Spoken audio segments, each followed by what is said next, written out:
Saudara, kita akan merenungkan firman Tuhan dari Kisah Para Rasul pasal 15 ayat 1 sampai dengan ayat 21. Kisah Para Rasul pasal 15 ayat 1 sampai dengan ayat 21. Saudara-saudara, kita akan membacanya dengan berbalasan. Saya membaca ayat pertama, jemaat ayat kedua. Saya membaca ayat 3, jemaat ayat keempat, dan seterusnya sampai ayat 21. Sidang di Yerusalem. Beberapa orang datang dari Yudea ke Antiokhia dan mengajarkan kepada saudara-saudara di situ, jikalau kamu tidak disunat menurut adat istiadat yang diwariskan oleh Musa, kamu tidak dapat diselamatkan. Ayat 2. Tetapi Paulus dan Barnabas dengan keras melawan dan membantah pendapat mereka itu. Akhirnya ditetapkan supaya Paulus dan Barnabas serta beberapa orang lain dari jemaat itu pergi kepada rasul-rasul yang penatua-penatua di Yerusalem untuk membicarakan soal itu. Mereka diantarkan oleh jemaat sampai keluar kota, lalu mereka berjalan melalui Fenisia dan Samaria.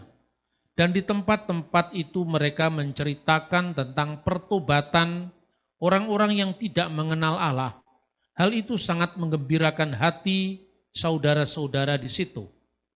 Di Yerusalem mereka disambut oleh jemaat dan rasul-rasul dan penatua-penatua. Lalu mereka menceritakan segala sesuatu yang Allah lakukan dengan perantara mereka. Tetapi beberapa dari golongan Farisi yang telah menjadi percaya datang dan berkata, orang-orang bukan Yahudi harus disunat dan diwajibkan untuk mengikuti hukum Musa. Maka bersidanglah rasul-rasul dan penatua-penatua untuk membicarakan soal itu.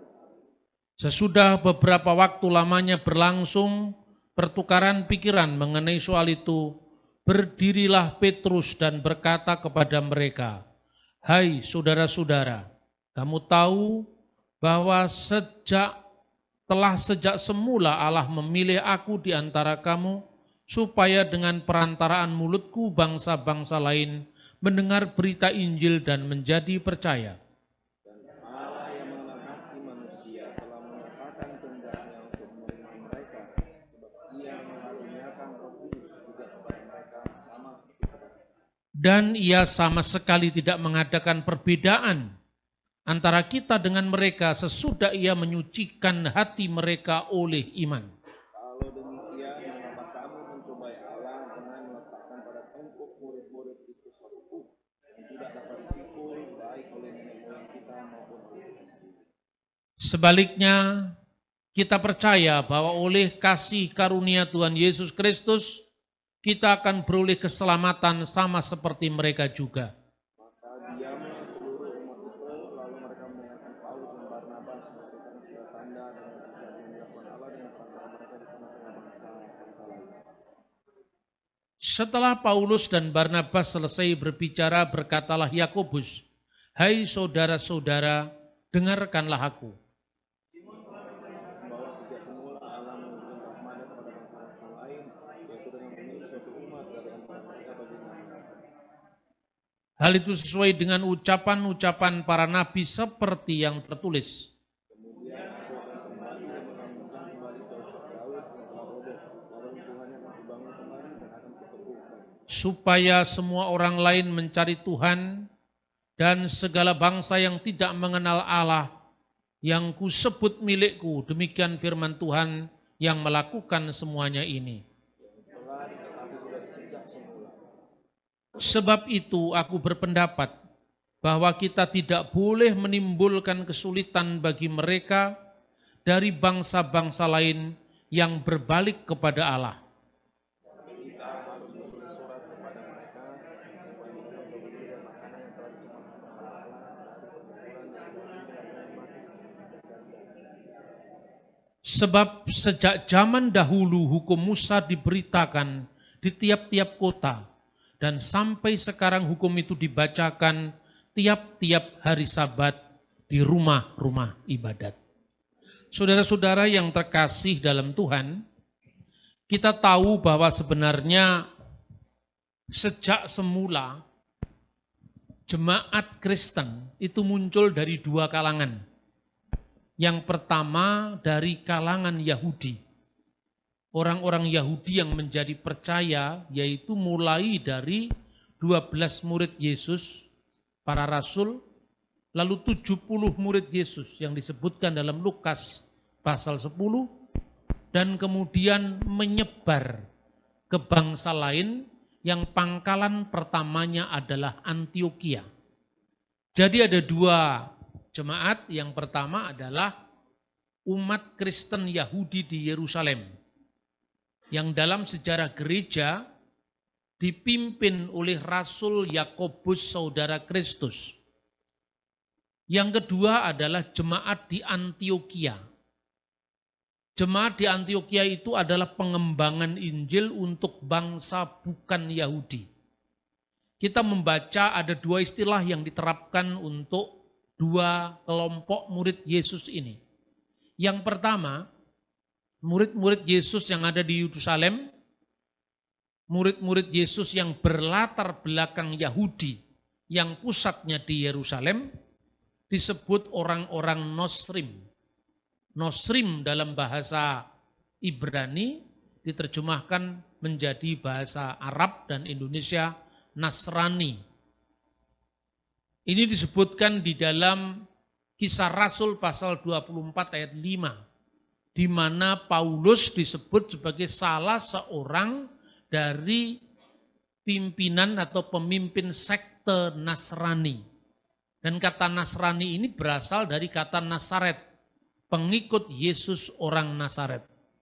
Sekalipun nanti pada abad keempat Masehi, Nasrani ini dipakai sebagai nama bidat Kristen. Sehingga kata itu tidak akrab lagi di telinga orang Kristen sekarang, karena untuk membedakan kekristenan yang benar dan bidat Kristen dari Mesopotamia yang memakai nama yang sama, yaitu Nasrani. Sebelumnya kata Nosrim itu artinya netral, artinya pengikut Yesus orang Nasaret yang berasal dari kalangan Yahudi. Dan yang kedua Kisah Rasul 11 ayat 26, di mana murid-murid Yesus yang berasal dari latar belakang bukan Yahudi itu dikenal dengan Kristianos, yang diterjemahkan dalam bahasa Inggris Christian atau dalam bahasa Indonesia Kristen atau Kristiani. Jadi umat Kristiani ini mula-mula, Kristianos ini mula-mula jamaknya Kristianoi, orang-orang yang menjadi pengikut Yesus yang adalah Kristus. Maka disebut Kristiani. Ini pusatnya di Antiokhia. Antiokhia itu dulu masuk wilayah Syria Raya, yang sekarang ini masuk wilayah Turki, yang beberapa saat lalu terjadi gempa besar itu. Nah, dua kelompok inilah yang menjadi pengikut Yesus mula-mula. Dari kelompok Antiokhia yang disebut kelompok Yahudi, kelompok non-Yahudi inilah gereja kemudian berkembang ke Roma, ke Alexandria, ke Konstantinopel, bahkan ke seluruh dunia. Sementara dari Yerusalem itu memiliki sejarah tersendiri. Nah, apa yang menjadi penekanan dari pembahasan dua kelompok ini sangat-sangat penting untuk kita bisa memahami sejarah pekabaran Injil mula-mula. Dari kalangan orang-orang Kristen Yahudi yang berpusat di Yerusalem, ini pun masih terbagi jadi dua kelompok. Ini bisa kita baca misalnya di Kisah Rasul pasal 6 ayat 1. Di mana disebutkan di sana ada orang-orang yang menjadi pengikut Yesus yang berasal dari orang Yahudi yang berbahasa Yunani dan orang Yahudi yang berbahasa Ibrani. Orang Ibrani itu adalah orang-orang Yahudi yang berbahasa Aramaik. Misalnya kata Maranatha, Gabata, Evata, Talitakum, Eli, Eli lama sabaktani, itu bahasa Aramaik. Tapi juga ada orang Yahudi yang berbahasa Yunani, karena apa? Sejak abad ketiga sebelum Masehi, Ketika Alexander Agung menaklukkan Timur Tengah, Alexandria yang ada di Mesir itu menjadi pusat pengembangan orang-orang Yahudi yang berbahasa Yunani ketika Alkitab kita diterjemahkan dalam bahasa Yunani yang dikenal dengan Septuaginta. Dari situlah kita mengenal ungkapan-ungkapan dalam bahasa Yunani yang akhirnya menyebar dan itu menjadi salah satu dari pengikut Yesus juga. Misalnya Markus. Markus itu adalah termasuk 70 murid Yesus. Dia tidak termasuk 12 rasul, tapi dia termasuk 70 murid Yesus. Bayangkan, namanya aja sudah kelihatan. Nama aslinya Yohanes. Yohanes itu ejaan Yunani dari kata Yohanan dalam bahasa Ibrani. Ibunya namanya Maryam, Maria. Disebutkan dalam Kisah Rasul pasal 10. Tapi dia disebut Markus. Markus itu bahasa Latin. Kalau waktu itu orang Yahudi namanya bahasa Latin, berarti dia orang terpelajar. Minimum selain bahasa Yunani, dia menguasai bahasa Latin sebagai bahasa administrasi kerajaan Roma saat itu. Bahasa Yunani adalah lingua franca, bahasa internasional saat itu.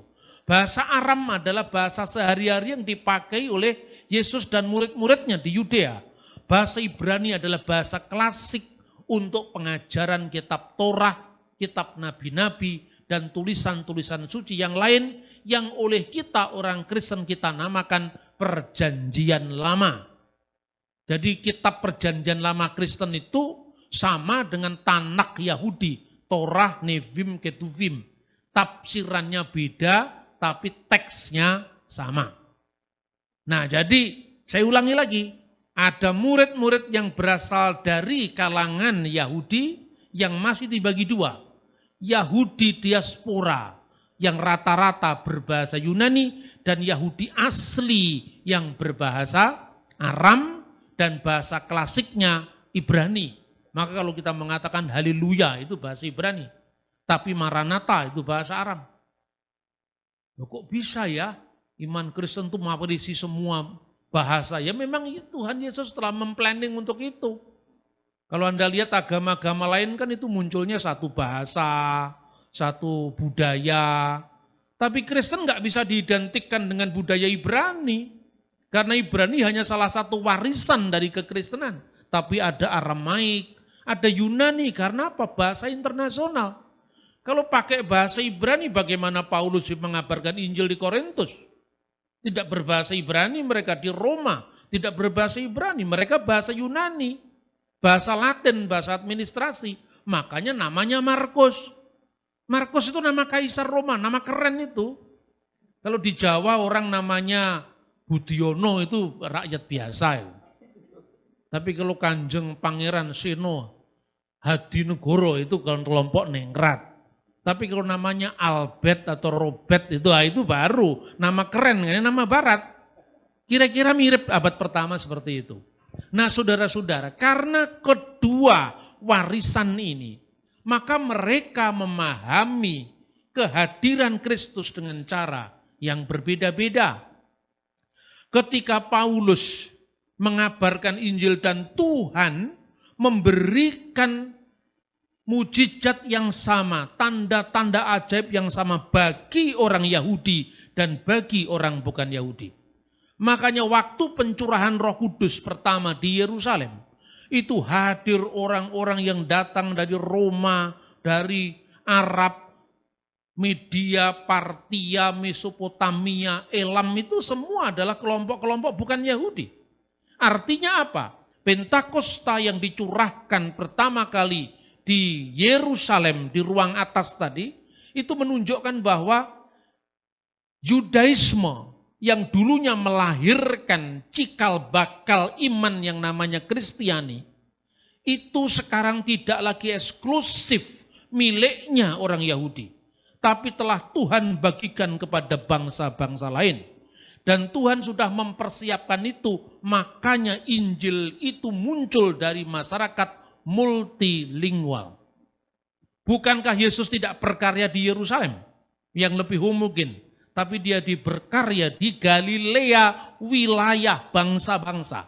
Karena pada masa itu ada provinsi Yudea, Galilea, dan satunya lagi adalah Samaria, Takronitis.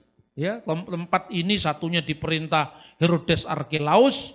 Herodes Archelaus ini kurang ajar karena dia lebih jahat dari bapaknya. Herodes Agung dipecat oleh Kaisar Roma, diganti wali agung sementara yang namanya Pontius Pilatus. Lalu yang kedua wilayah Galilea, dan yang ketiga dipimpin oleh Herodes Filipus. Galilea dipimpin oleh Herodes Antipas. Nah, saudara-saudara, tentang Galilea itu nubuatan dalam kitab Nabi Yeremia, pasal 8 ayat 23, yang disebut Tuhan di kemudian hari akan memuliakan jalan laut seberang Yordan, Galilea, wilayah bangsa-bangsa. Dari situlah Injil dimulai, yaitu Injil dimulai di Gelil Hagoyim, Galilea, wilayah bangsa-bangsa. Oleh karena itu bahasanya juga multilingual. Ini bukan kebetulan, semua ini adalah rancangan Tuhan. Maka begitu gereja berdiri, dia mewarisi dua warisan kebudayaan ini. Nah, karena mewarisi budaya yang berbeda, proses untuk saling mendewasakan diri itu terjadi. Apa yang pertama-tama memancing kontroversi itu? Pertama, orang-orang Farisi yang sudah menjadi percaya, karena waktu itu banyak orang-orang Farisi yang menjadi percaya. Sekte Yahudi itu ada Saduki, ada Farisi, ada Eseni yang meninggalkan bagi kita laut mati itu, penemuan naskah gulungan laut mati. Kemudian Farisi, setelah Farisi, dari Farisi itu muncul Nostrim, yaitu Nasrani tadi. Jadi kalau ada orang mengatakan Kristen itu nyolong kitabnya Yahudi, orang tidak ngerti sejarah. Ya toh, kecuali kalau Anda lahir di Cina memakai kitab Taurat, itu namanya nyolong kitabnya Yahudi. Namanya juga sama-sama Yudaisme, dan Farisi itu salah satu varian dari Yudaisme. Ada Eseni, ada Saduki. Sadukinya punah karena bait Allah sudah punah, mereka kehilangan pekerjaan. Kan biasanya kan menjadi imam besar, penguasa bait Allah hancur tahun 70, hilang orang Saduki. Eseni dihancurkan Roma tahun 68 Masehi. Tinggal dua sekarang, yaitu Farisi yang kemudian mereformasi diri sejak abad kedua, sejak zamannya Rabi Yohanan ben Zakkai, pasca runtuhnya bait Allah di Yerusalem, itulah yang sekarang disebut Yahudi Rabinik. Sementara satunya lagi kelompok pengikut Yesus dari Nazaret, itulah Kristen. Jadi sama-sama Yahudi mula-mula. Tidak ada yang colong-menyolong itu. Ini memang mulutnya kaum polemikus itu memang tidak terdidik. Ngomongnya keras, tapi isinya tidak ada. Kadang-kadang data sejarahnya mana tidak ada. Tidak bisa menunjukkan. Kecuali ayat dicomot ayat, kemudian dipenuhi oleh kebencian dengan yang lain. Kalau bagi saya, kita beda ya beda lah. Tidak usah kita ributkan, gitu aja kok repot kata Gus Dur kan gitu dulu kan. Beda ya beda itu soal pilihan, tapi jangan memfitnah orang lain. Maka saya selalu menjelaskan sejarahnya panjang lebar. Kalau nggak panjang lebar nggak bisa. Karena ini runutan sejarah yang panjang. Bayangkan 2000 tahun kemudian mau disingkat seperti apa? Ya kan? Tapi paling tidak ada tema-tema sentral yang seharusnya kita kuasai. Saya ngomong sama murid-murid saya. Kamu kalau belajar dari saya, kalau kamu mimpi belum pada tema ini, kamu belum lulus. Jadi orang itu kalau belajar sungguh-sungguh, mimpi pun itu mimpi pelajaran. Tapi kalau kamu mimpi masih babi guling, itu belum lulus. Berarti belum masuk, ya kan?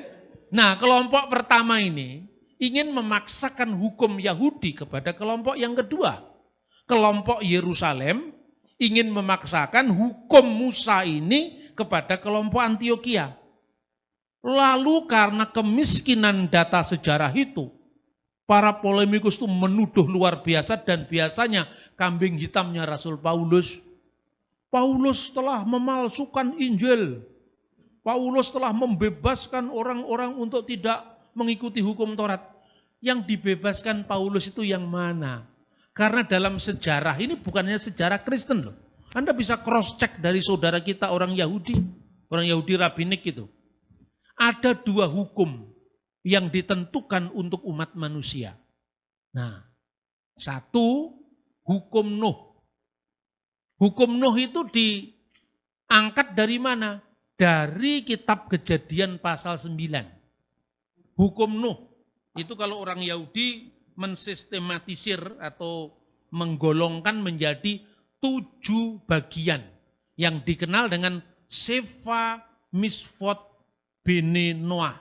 Sefa itu 7, Misfot itu hukum-hukum, Bene, Noah itu anak-anak Nuh. Ya. Dan yang kedua adalah Hataryak, Misfot, Mose, 613 hukum Musa. Nah, jumlah 613 hukum Musa, 7 hukum Nuh itu bilangannya baru muncul setelah masa Kristen. Kira-kira mulai abad ketiga. Tapi isinya itu juga. Ya. Jadi hukum Yahudi itu berlaku bagi orang-orang Yahudi, ini berlaku hukum Musa. Ketika murid Yesus ada yang dari kalangan Yahudi, mereka tetap memakai hukum Yahudi ini. Makanya Paulus menyunatkan Timotius. Coba baca di Kisah Rasul 16 ayat 1 sampai dengan 3. Paulus mau agar Timotius yang beserta dengan dia disunatkan. Paulus menyunatkan Timotius. Jadi Paulus tidak pernah menghalangi hukum sunat karena apa? Timotius disunatkan. Tapi masalahnya kenapa Timotius melarang menyunatkan Titus dalam Galatia? Ya kan? Ya memang harus dilarang karena Titus orang Yunani. Timotius ibunya Yahudi. Jadi Paulus justru menegakkan hukum ini, pembagian hukum Nuh dengan hukum Musa ini. Kan clear kan? Kalau sampai hari ini saudara kepingin tahu orang Kristen yang dalam kehidupan gerejawinya bersunat, itu gereja ortodok Koptik disunat. Tapi yang menyunatkan anakmu jangan melarang orang lain tidak bersunat. Karena sunat bukan ukuran keselamatan. Itu hanya tradisi. Kalau dalam kalangan gereja ortodok Koptik itu tradisi. Umurnya sunat pun 3 hari. Karena itu tradisi orang Mesir kuno.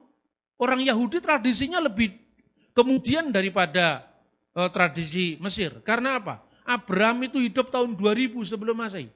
Kalau Anda pergi ke kuil Karnak di Mesir, itu gambar praktek orang Khitan itu sudah muncul 1000 tahun sebelum Abraham.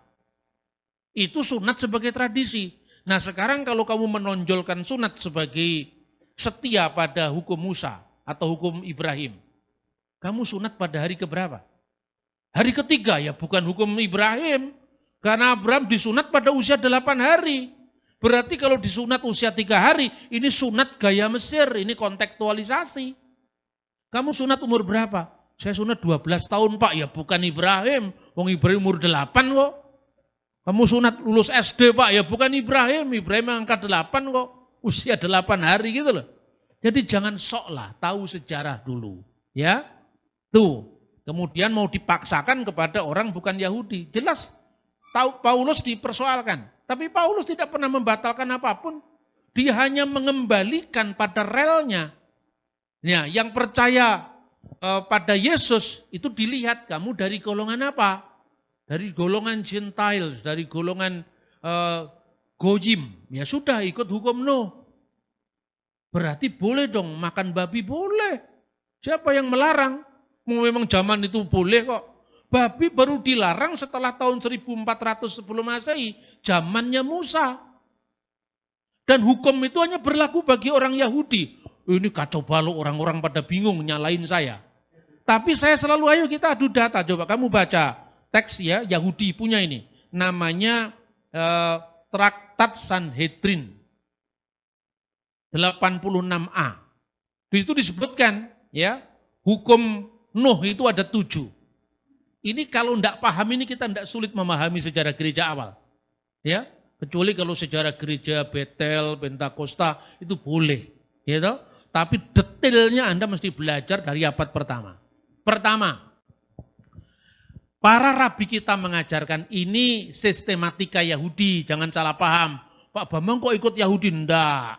Saya enggak gampang kaget kalau urusan begini. Saya biasa-biasa, ini literatur kok. Rabi-rabi kita mengajarkan bahwa hukum Nuh diberikan kepada anak-anak Nuh yang pertama. Larangan abudah zarah. Abudah zarah itu penyembahan berhala. Itu dilarang.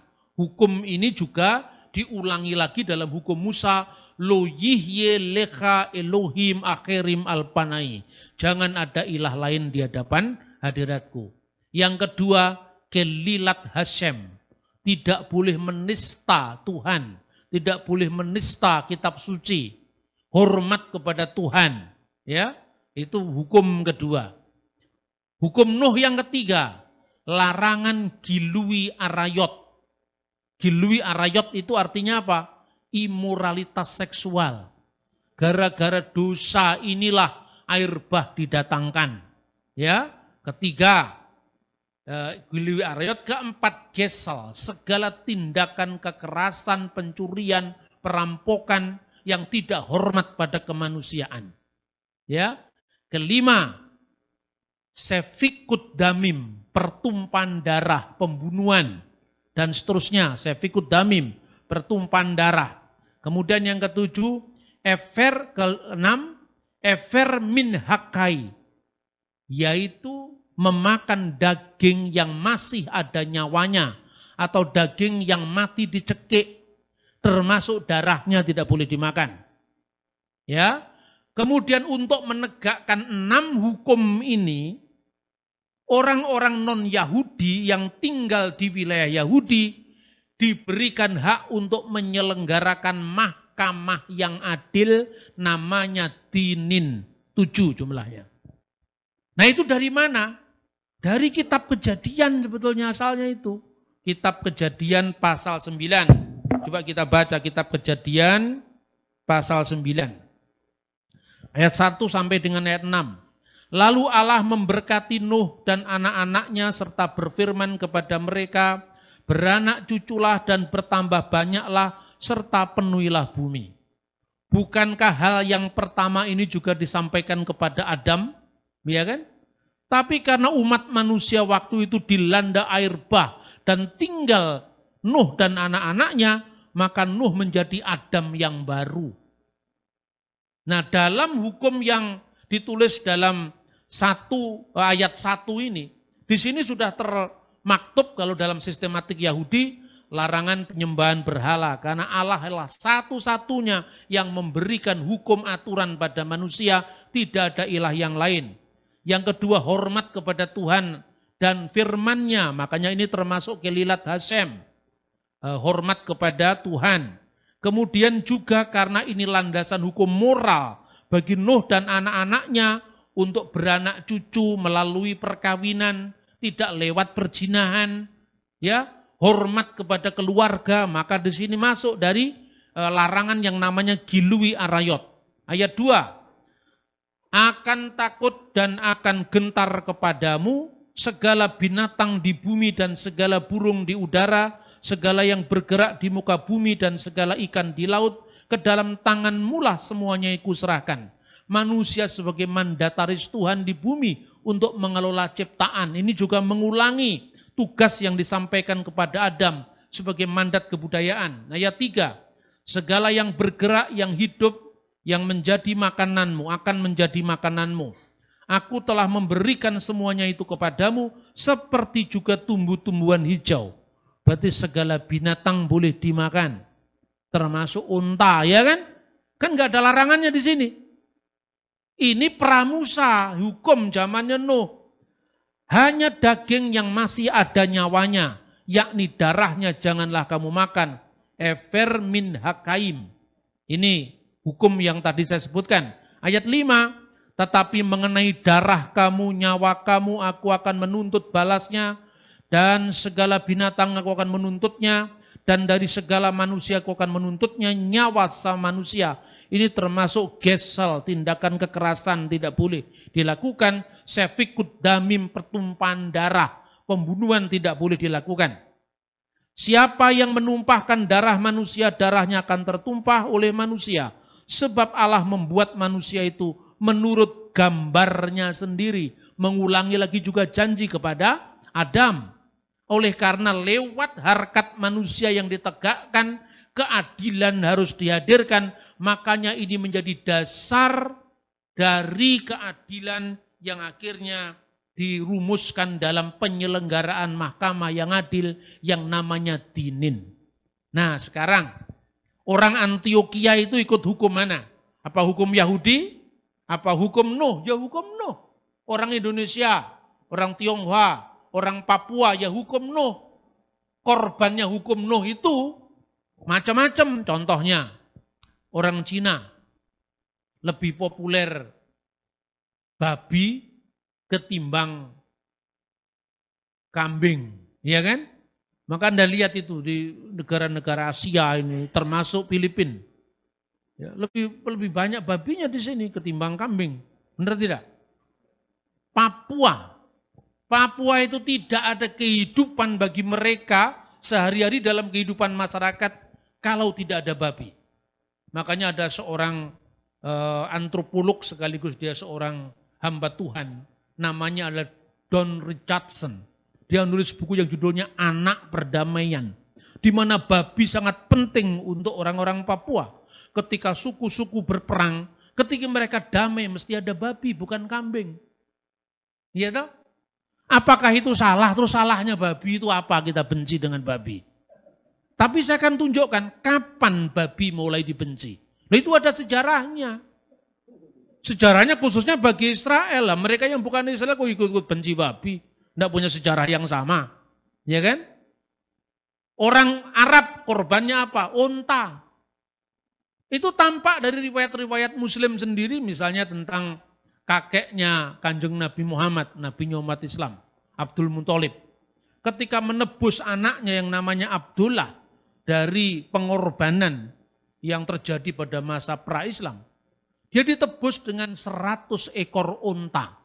Padahal unta menurut hukum Yahudi juga low kosher. Jangan kamu makan yang pertama unta dulu. Baru yang kedua pelanduk, yang ketiga kelinci. Lah, padahal di Magetan banyak orang suka sate kelinci. Rata-rata penjualnya Muslim. Benar toh? Jadi artinya jangan memaksakan hukum yang berlaku bagi kita terhadap orang lain. Baru yang keempat, babi yang dilarang. Jadi babi urutan keempat, lebih dahsyat unta. Dagingnya saja tidak boleh dimakan, apalagi kencingnya. Loh ini fakta. Ada banyak orang-orang Arab yang makan unta dan kencingnya juga jadi obat. Saya tidak mau ngurus itu. Tapi bagi saya lebih baik saya makan babi ketimbang minum kencing unta. Bagi saya. Kita agama kan punya aturan masing-masing. Anda tidak bisa menyampaikan ini kepada orang Hindu. Karena di Hindu kebalik. Sapi itu diharamkan karena menjadi simbol daripada kendaraan siwa. Sementara yang namanya babi itu justru halal. Gitu loh saudara. Nah sekarang kembali ke hukum Musa. Hukum Musa itu dibagi menjadi 3 bagian atau 3 kelompok. 3 kelompok itu apa? Ini hukum Musa. 3 kelompok itu sesungguhnya dirumuskan dari Alkitab sendiri. Ulangan pasal 6 ayat 20. Nah, semua itu ada dalilnya, sumber sejarahnya dari mana. Apabila di kemudian hari anakmu bertanya kepadamu, apakah peringatan, ketetapan, dan peraturan itu yang diperintahkan kepadamu oleh Tuhan Allah kita. Dalam teks bahasa aslinya disebutkan Maha Edot, peringatan, WH hukim ketentuan, WH mispatim peraturan, Asher Siwa Adonai Elohenu Ethem. Jadi yang pertama H Edot, peringatan. Klasifikasi pertama. Klasifikasi kedua adalah H hukim, ketentuan. Namanya ketentuan itu tidak ada alasannya. Tergantung yang membuat ketentuan, itulah Imamat pasal 11.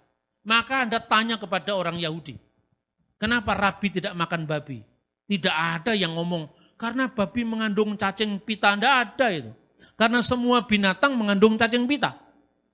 Tinggal cara masaknya.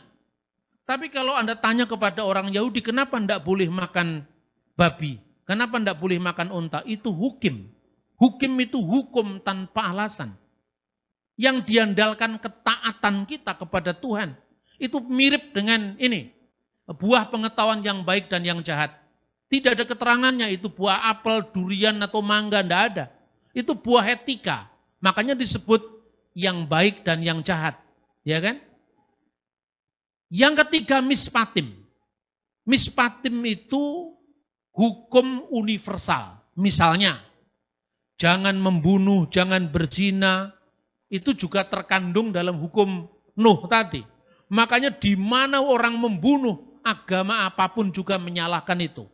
Kecuali yang sudah kerasukan iblis, seperti ISIS itu misalnya. Lain lagi, sekalipun kaum beragama, tapi sudah kerasukan iblis, itu lain lagi. Tapi semua universal, berzina, membunuh, itu dilarang. Itu yang namanya mispatim.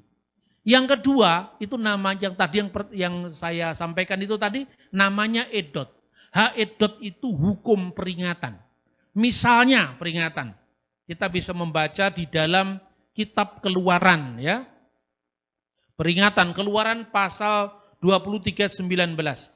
Janganlah kau masak anak kambing dalam susu induknya. Janganlah kau masak anak kambing bersama susu induknya. Kemudian contoh yang lain, Kejadian 32 ayat 32. Itulah sebabnya sampai sekarang orang Israel tidak memakan daging yang menutupi sendi pangkal paha, karena dia telah memukul sendi pangkal paha Yakub pada otot pangkal pahanya. Ini enggak boleh. Tapi enggak boleh untuk siapa? Hanya untuk orang Yahudi, orang Israel. Kenapa? Yang namanya daging bersama susu induknya itu adalah basar, ya basar itu daging, ya bahalaf, daging bersama susunya itu tidak boleh. Karena apa? Perintah yang terkandung di dalamnya, jangan menyerupai bangsa Kanaan, jangan menyerupai bangsa lain yang waktu itu memuja Dewi kesuburan, yang disimbolkan dengan daging bersama susu induknya. Orang Israel dikuduskan. Dikuduskan itu bukan berarti Israel suci, Israel sempurna, tidak. Dikuduskan itu maknanya disendirikan, dipilih, dipisahkan dari yang lain. Israel nyatanya tegar tengkuk. Tapi karena pilihan Tuhan untuk master plan masa depan, yaitu melahirkan Sang Mesias, maka dia disendirikan. Karena disendirikan, kamu punya aturan sendiri yang mengarah pada datangnya Sang Mesias. Olehmu semua kaum di muka bumi akan mendapatkan berkat, sebagaimana janji Tuhan kepada Abraham dalam Kejadian 12 ayat 3. Tapi kamu jangan serupa dengan bangsa Kanaan yang memuja Dewi kesuburan. Itulah simbolnya daging bersama susu induknya. Kedua, jangan makan daging di sendi pangkal paha. Karena setiap kalau makan daging di sendi pangkal paha, ingatlah kakek moyang kita, Yakub, yang bergulat dengan malaikat Tuhan dalam bentuk yaitu orang. Sampai pagi hari itu, Yakub bisa mengalahkan pergulatan atas orang itu. Ya, pergulatan atas orang itu menunjukkan bahwa dia lebih mengandalkan Tuhan. Makanya dikasih judul bergulat dengan Allah, itu bukan berarti gelut dengan Gusti Allah, itu tidak. Di Alkitab sendiri mengatakan dia bergulat dengan Hais orang itu. Is itu bahasa Ibrani orang. Orang itu. Yakub menang tapi dipukul pangkal pahanya.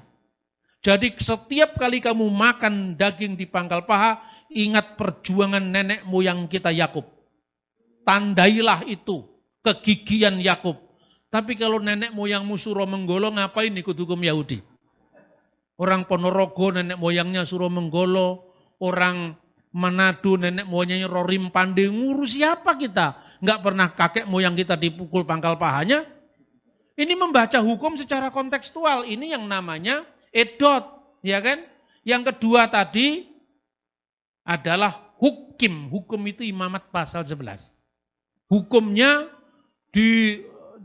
uraikan sama orang Yahudi, para rabi-rabi kemudian, sejak munculnya Yahudi Rabbinik menjadi 613. Seperti jumlah bijinya delima. Delima itu bijinya itu 613. Dan itu simbol dari Taryak Misfot Muse. Simbol dari hukum Musa. Tapi saya tidak tahu delima di sini jumlahnya berapa. Saya pernah menghitung sendiri di Israel. Jumlahnya 613. Apa itu kebetulan atau tidak saya tidak ngerti. Saya ketemu sama teman saya Yahudi. Kenapa delima ini menjadi salah satu buah yang dimaknai khusus bagi orang Yahudi, termasuk 7 buah yang dimuliakan di Israel atau dihormati di Israel. Karena itu simbol daripada hukum Musa. Buktinya apa? Jumlah bijinya 613, sesuai dengan 6+13 hukum Musa. Saya buka sendiri itu, saya beli itu. Saya hitung satu sampai ngantuk saya. 613 jumlahnya. Nah kita tidak usah kagetan. Wow sekarang mari kita sembah buah delima, jangan begitu. Ini simbol. Orang Indonesia itu suka kagetan. Ini kok sudah kagetan Yesus ditinggal. Benar apa tidak? Makanya perbanyak referensi agar tidak kagetan. Ojo kagetan, ojo gumunan, ojo aleman, ojo goblok. Yang terakhir itu tidak enak. Saudara-saudara ya, ini hukum yang berlaku bagi 2 kelompok ini. Makanya orang Yahudi itu Anda benci apapun sama negara Israel. Tapi nyatanya dia lebih demokratis dari kita. Ini ada yang mengatakan katanya penginjilan dilarang. Itu sebetulnya tidak seperti itu kejadiannya. Ada salah satu anggota parlemen dari kelompok ultra ortodoks Yahudi yang mengusulkan itu, belum jadi undang-undang itu. Tapi undang-undang itu tidak pernah direalisasikan jadi undang-undang beneran. Karena apa? Kita harus introspeksi juga. Karena orang-orang Kristen itu liberal sekali dalam pola tindakannya, itu biasanya orang-orang barat. Datang ke jalan-jalan di Ben Yehuda, di Tel Aviv, orang ditanya, apa pendapatmu tentang Yesaya pasal 53? Lah itu kan juga mengganggu kenyamanan umum kan. Nah, kita orang Kristen juga jangan harus seenaknya sendiri. Kita harus menghormati privasi orang Yahudi. Di jalan-jalan itu bukan tempatnya orang nanya-nanya Yesaya 53 apa. Itu kan bukan cara yang santun, bukan caranya kaum priayi itu. Kalau di Jawa namanya caranya wong pidak pedarakan, simbolnya buto cakil. Itu tidak santun. Orang santun itu seperti apa ya? Ya air beriak tanda tak dalam itu kan banyak orang yang ngomongnya besar-besar itu kan rata-rata tidak ada isinya. Sebab kalau ada isinya dia semakin menunduk seperti padi. Nah ini kalau versi saya, makanya kalau saya itu punya filosofi yang namanya S3. S3 itu bahasa Jawa itu. Tidak bisa diterjemahkan dalam bahasa lain. Sluman, slumun, selamat. What is the meaning of sluman, slumun, selamat? Saya tidak bisa menerjemahkan dalam bahasa Inggris. Jadi orang itu cerdik seperti ular, tulus seperti merpati. Tapi konteks budayanya harus kita paham. Kalau orang Yahudi di tengah-tengah kerja keras seperti itu, kehidupan itu mengalir. Terus kemudian Anda ganggu di jalan-jalan, Anda pakai speaker begini.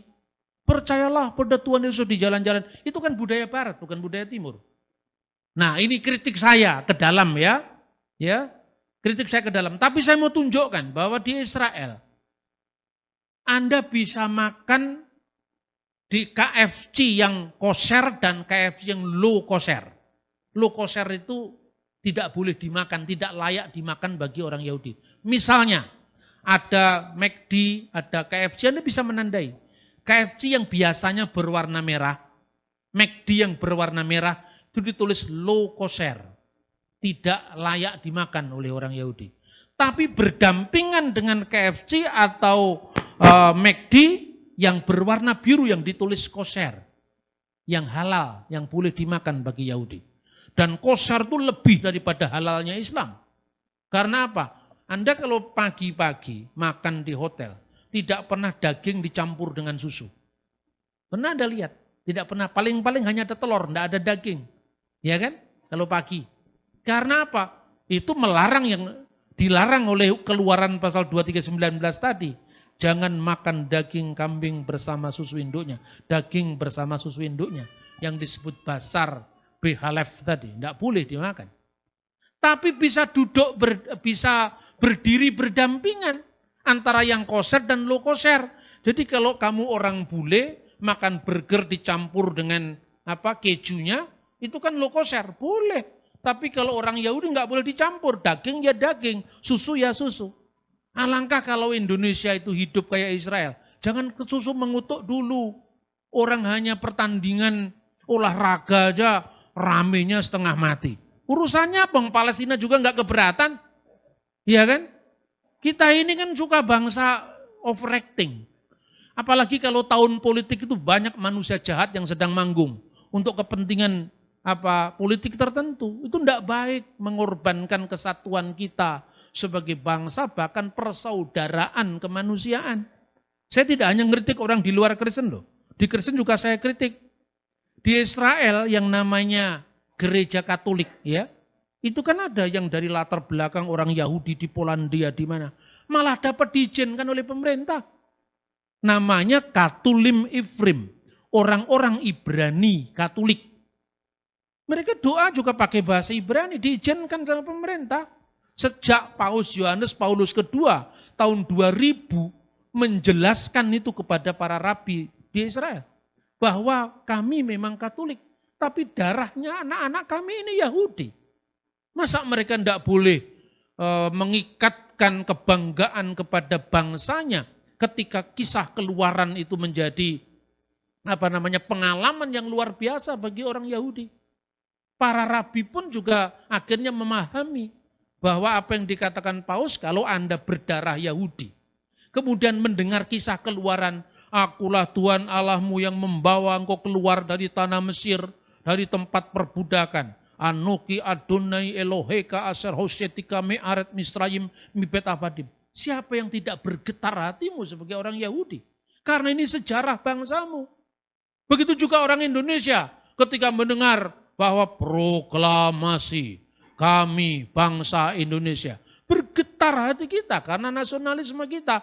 Tidak bolehkah orang Katolik yang punya darah Yahudi mengungkapkan nasionalisme kepada bangsanya?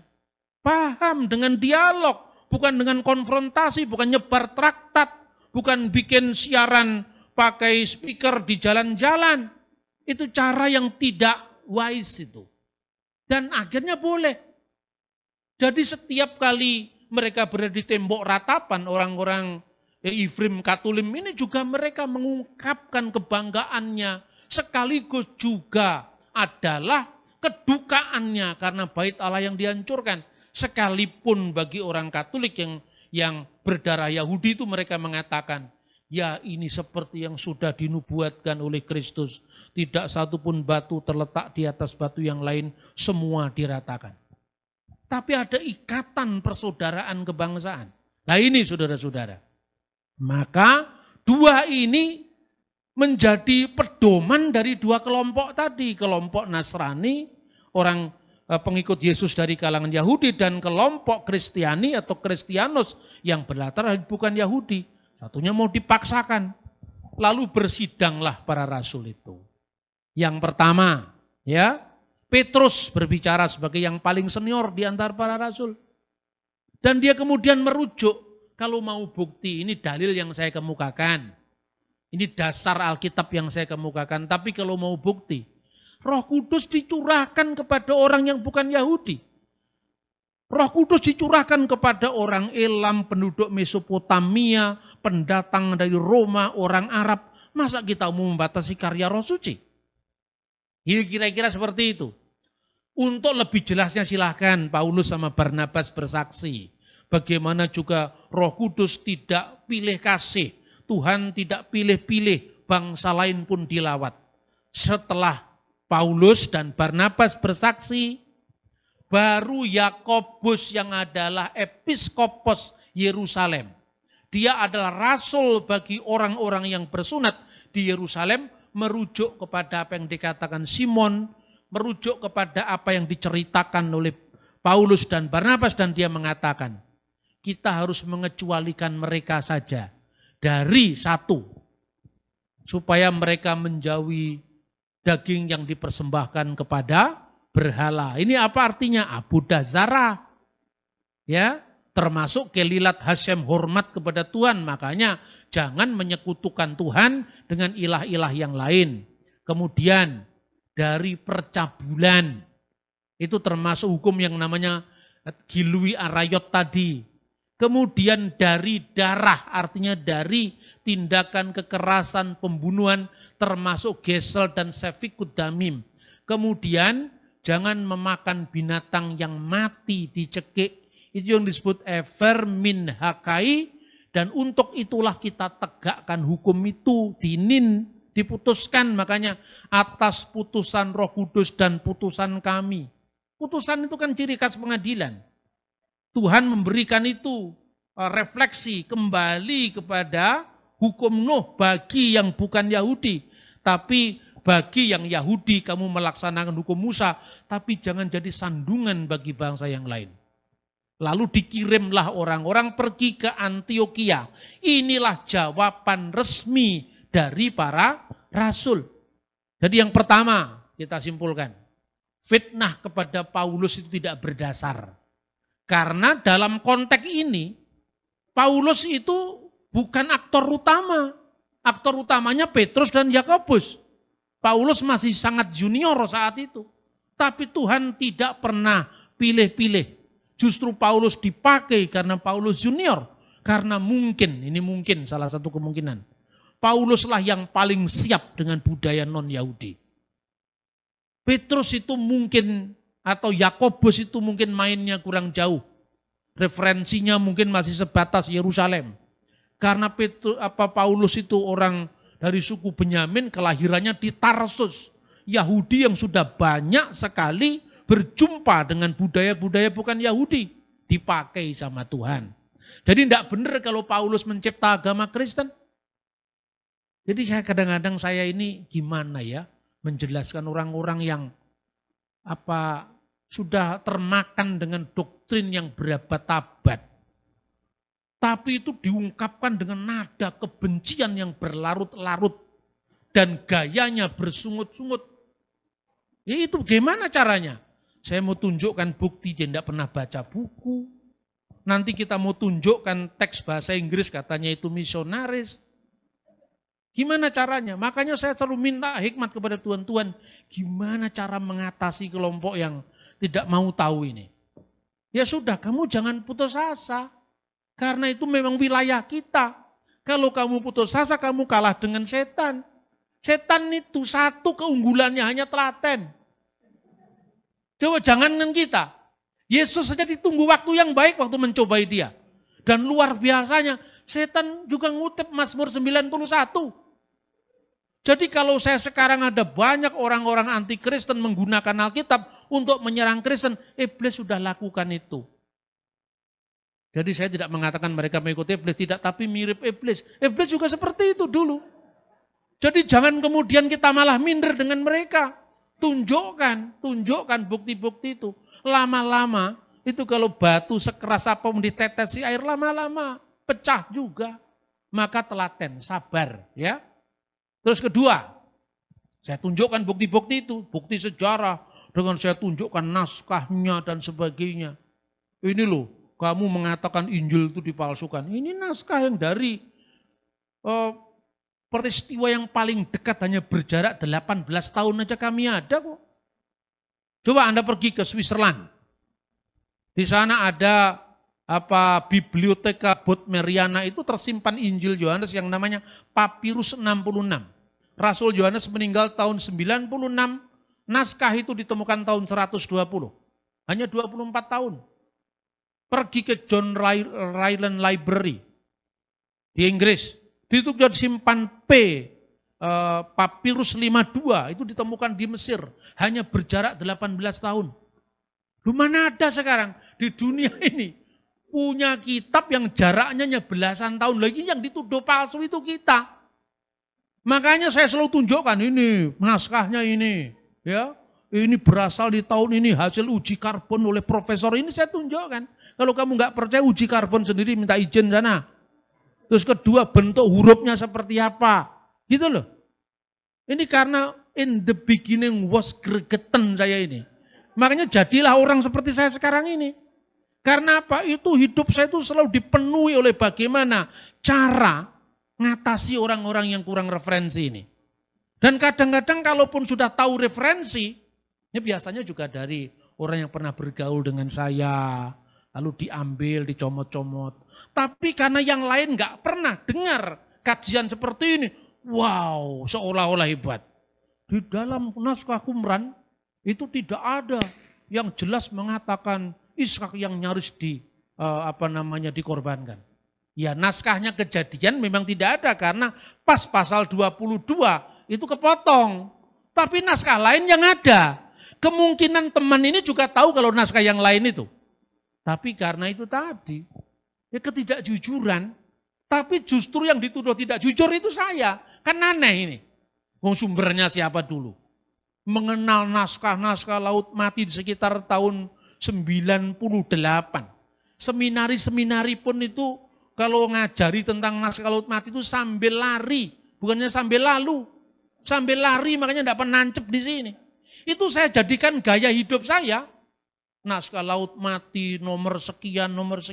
Sehingga ketika orang mengatakan, wah kenapa kamu Kristen kok percaya Yesus itu anak Allah? Yahudi aja tidak percaya, saya gampang. Yahudi yang mana yang tidak percaya? Itu Yahudi yang direformasi abad kedua. Itu dari perkembangan orang-orang Parisi. Coba Anda lihat Yahudi Eseni, kan Yahudi juga itu. Eseni dari tahun 150 sebelum Masehi. Di situ ada naskah yang ditemukan di gua keempat Qumran. Dan di situ dalam naskah bahasa Aram, itu mungkin adalah tafsiran dari kitab Daniel pasal 7, jelas-jelas pada kolom kedua dikatakan. Ya, baris pertama, kolom kedua. Bereh di el yetamar ubar elyon yikroneh. Bahwa namanya akan disebut anak Allah. Mereka akan memanggilnya anak Allah yang maha tinggi. Bandingkan dengan Lukas pasal 1 ayat 35. Loh, jadi anak Allah juga? Ya, maka mainnya kurang jauh. Bahwa soal kemudian Kristen berbeda pendapat dengan Yahudi, kita berasal di rahim yang sama, dari kitab suci yang sama, sekalipun tafsirannya berbeda, ketimbang kalau orang yang muncul dari rahim yang lain, rahim budaya yang lain, Hindu, Buddha, Konghucu, tiba-tiba ngutip Taurat itu alasannya apa? Kan gitu kan? Nah ini saudara-saudara, makanya itu pendekatan pertama, pendekatan historis dan teologis. Karena kalau pendekatan teologis saja tidak cukup. Mengapa tidak cukup? Karena tiap orang punya kitab suci masing-masing. Jadi teologis menurut siapa? Karena ini firman Tuhan Pak. Bahwa babi itu memang haram. Ya haram bagi firman Tuhannya orang Islam. Tapi tidak bagi Tuhannya orang Hindu. Kita kan Bhinneka Tunggal Ika. Maka aspek sejarah harus kita tonjolkan dulu, saya bilang. Terakhir ini. Kapan babi mulai dibenci? Nah ini, ya toh? Kapan babi mulai dibenci? Ada sejarahnya. Yang pertama tadi sudah saya bilang kan, bahwa menurut hukum Nuh, babi bukan termasuk list yang dilarang. Tidak masuk list itu. Babi, unta nggak masuk. Jadi kalau sekarang Anda membayangkan, jijik makan babi. Anda bayangkan kira-kira kalau orang lain jijik minum kencing unta, apakah itu punya hak yang sama dengan kejijikanmu memakan daging babi? Kan gitu kan? Makanya untuk membebaskan dari subjektivitas keagamaan semacam ini, saya lewat pendekatan budaya. Pendekatan budaya misalnya gini, ini sekarang ngomong bangsa kita dulu, baru kita ngomong Israel ya. Satu. Anda pernah datang ke Candi Borobudur? Pernah lihat relief-reliefnya? Oh enggak, itu hanya sekilas. Biasanya gitu. Anda cari namanya relief Karma Wibangga. Itu menceritakan bagaimana makanan orang-orang Indonesia di abad 10, abad 8, abad 9 saat Borobudur dibangun. Sapi tidak ada di sana. Sapi bukan binatang yang dimakan waktu itu. Yang ada ayam, itik, babi paling banyak. Karena waktu itu babi makanan favorit raja. Raja-raja Nusantara. Termasuk raja-raja Majapahit, Sriwijaya. Kalau pergi ke hutan yang dicari itu celeng. Saudaranya babi. Tidak pernah cari sapi. Nah ini contoh pertama. Makanya ketika Islam masuk, ya, ketika Islam masuk kemudian memperkenalkan babi tidak boleh dimakan. Orang Majapahit kaget-kaget. Loh kenapa enak kok tidak boleh dimakan? Terus itu diabadikan dalam bentuk tembang. Ya. Nulyo ono wong anom sawiji. Kemudian ada seorang muda ya. Moro ngucap maring putra Cempo. Dia mengatakan kepada Sunan Ampel yang bergelar Putra Cempo, ya kan? Yo iku kurang pikire. Orang ini pikirannya enggak genap ini. Loh itu kan omongannya orang Majapahit karena apa? Keanehan yang dibawa oleh Kanjeng Sunan Ampel. Di mana anehnya? Babi gurih datanayon, kodok kungkang datan binukti. Babi yang gurih dia tidak mau. Swike yang lezat dia hindari. Amile daginge mendo, ambune kang prengus. Yang dipilih itu daging kambing, baunya prengus, baunya kurang sedap. Nah, tapi tidak sampai di sini ceritanya. Ananging sang putra Cempo, tetapi Sunan Ampel, ya toh, datan duka maring bocah Mojopahit. Dia tidak marah dengan anak muda Majapahit. Sebab apa? Karena umurnya masih muda.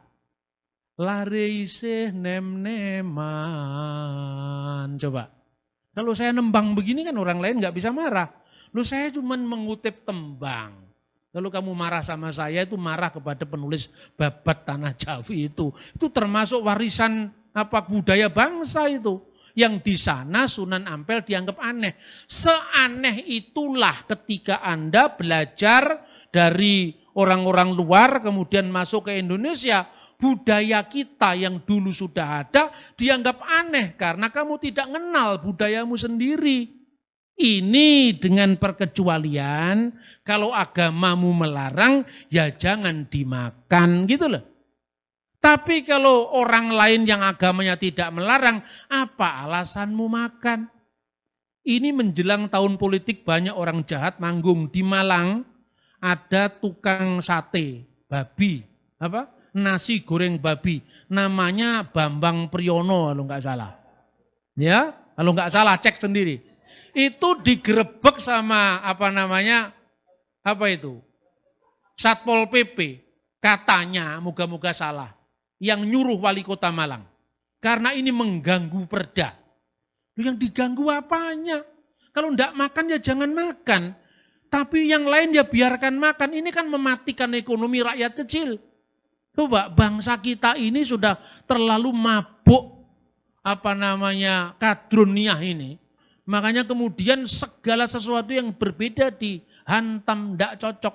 Padahal kalau sejarahnya, kapan babi mulai dibenci? Ya, Anda lihat kalau Anda membaca Alkitab ya, itu di tengah-tengah Alkitab antara PL dan PB, itu ada buku yang namanya Deuterokanonika. Orang Katolik itu menyebut kanon, tapi kanon kedua, Deutero, kedua kanonika, kanon. Orang Protestan tidak menyebutnya kanon, tapi menyebutnya devotional book. Kadang-kadang orang-orang Pentakosta, model Moody Press itu menyebut sebagai intertestamental book. Karena buku ini memuat sejarah Israel yang tidak dimuat dalam Perjanjian Lama. Perjanjian Lama kan selesai Maleakhi itu. Lah kira-kira masa antara sebelum munculnya Roma ke Tanah Suci menjajah itu kan kosong. Itulah yang direkam dalam buku-buku itu, termasuk sumber-sumber Yahudi sendiri. Pernah orang Israel itu mengalami masa kejayaan sebelum dijajah kembali Roma. Antara tahun 164 sebelum Masehi, yang dalam seminar kemarin sudah saya singgung, sampai tahun 37 sebelum Masehi. Itulah masa dinasti Hasmonaim sebagai negara merdeka. Mula-mula hubungan antara Israel dengan bangsa lain itu baik-baik saja. Zamannya Antiochus III, enggak apa-apa. Bagi yang Yahudi, korbannya sapi, kambing, domba. Tapi bagi orang agama Yunani, korbannya babi. Bagi orang Arab, korbannya unta, itu enggak masalah. Menjadi masalah ketika terjadi Helenisasi dalam kehidupan orang Israel yang dilakukan oleh Antiochus IV Epiphanes. Itu mulai tahun 167 sebelum Masehi. Bait Allah itu dinajiskan, dewa-dewa Yunani dipasang, bahkan patungnya Zeus Olympus dipasang di atas altar bait suci. Dan itu pelecehan yang luar biasa kepada orang Yahudi. Luar biasanya lagi, kurang ajarnya lagi. Daging babi dipersembahkan di depan altar Zeus. Bayangkan kalau Anda orang Yahudi apa? Makanya ada dua buku yang menarik itu ya. Kalau Anda membaca Yeshua ben Sirah. Buku itu ditulis kira-kira tahun 200 sebelum Masehi, sebelum kejadian ini. Siapakah yang disebut bangsa lain? Siapakah yang disebut umat Goyim? Mereka adalah kira-kira sama-sama ciptaan Tuhan, tapi mereka memelihara hukum yang berbeda dengan hukum kita, orang Yahudi. Jadi dijamin. Tapi begitu harkat kebangsaan orang Yahudi, keagamaan orang Yahudi dilecehkan oleh Antiochus Epiphanes begitu rupa, maka mulailah pemberontakan Makabe yang dipimpin oleh Imam Matatias yang berasal dari kelompok Hasmonaim. Peperangan itu menang sampai putranya yang bernama Yudas Makabe menjadi raja Israel.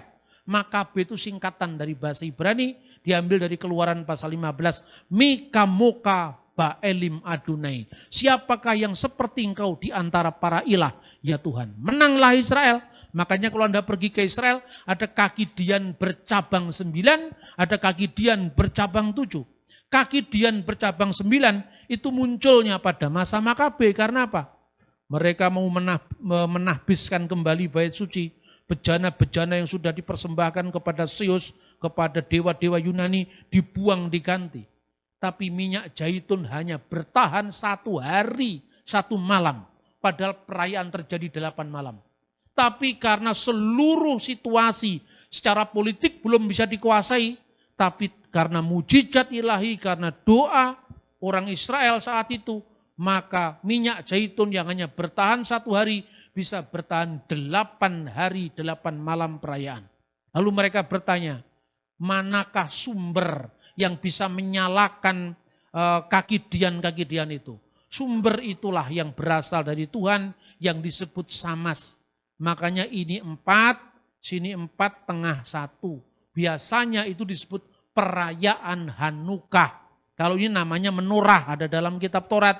Tapi yang Hanukah ini dalam masa transisi intertestamental ini. Sejak Antiochus Epiphanes melecehkan bait Allah dengan korban babi, maka orang Yahudi menjadi trauma dengan babi. Sejak saat itu, babi menjadi sesuatu yang mengingatkan masa-masa sulit mereka. Binatang babi itu mengingatkan bagaimana mereka dilecehkan, kehormatannya diinjak-injak.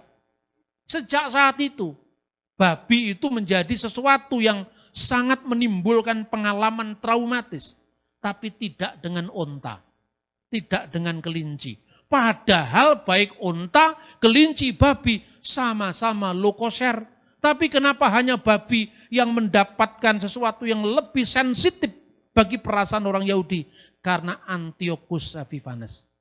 Nah pertanyaannya, yang benci babi sampai menutup nasi goreng babi di Malang, kan tidak ada hubungan dengan Antiochus Epiphanes. Kenapa mereka benci babi? Iya toh? Inilah salah satu dampak apabila orang buta sejarah. Yang dilakukan hanya kata guru saya, kata ulama saya, kata pendeta saya. Pendeta itu manusia, ulama manusia, ustadz juga manusia. Ojo gampang percaya, di cross check dulu. Karena ini adalah era digital. Semua yang saya katakan ini Anda boleh tidak percaya.